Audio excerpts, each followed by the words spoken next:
درباره پولهایی که در آفشور هستند طبیعی است. این مال ملت است، این سرمایه ملت است و این گونه تجربه در جهان هست. شما شاهد هستید که پولهایی که خانواده اسلام کریموف به خارج به اروپا برآورده بودند الان برگردانده می شوند و الکی یک قسم از این مبلغ ها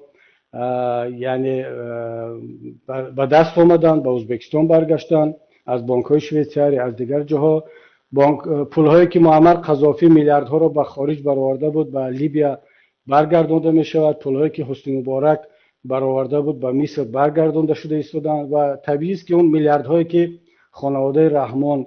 به منطقه آفشور به صورت حساب‌های پنهانی برآوردن، آنها یک به یک دارن آشکار شده ایستادن، حتما برگردانده میشن. و این را هم بگویم که اگر این پولها برگردانده شدن، ما نه تنها یک راغون بلکه چند راغون و ده ها جاده ها، راه های بزرگ، کوپروکا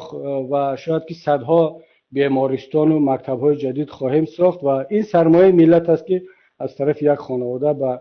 بیرون برآورده شد و یکی از وظیفه‌های پیمان ملی هم در آینده همین خواهد بود. من حالا با استفاده از این فرصت یک پیشنهاد هم دارم به خود رحمان، به خانواده، که قبل از آن که ملت وارد کار شود وقتی آن است که این پولها را هر چه زودتر خودشان برگردانند و در تاریخ ملت همچون یک دزد باقی نمانند. و حالا چه ضرورت است که ما برای ساختمان راغون پول قرض بگیریم، برای راهها از چین قرض بگیریم که تا امروز ما بیشتر از 3 میلیارد دلار در نزد کشورهای خارج قرضدار شدیم و هر یک شهروند تاجیک که امروز یا فرد و تولد می شود بیشتر از 300 دلار الکی قرضدار است. شما این پولهای ملت رو برگردانید و حداقل یکی از جنایت‌های خود را در نزد ملت صاف کرده اید.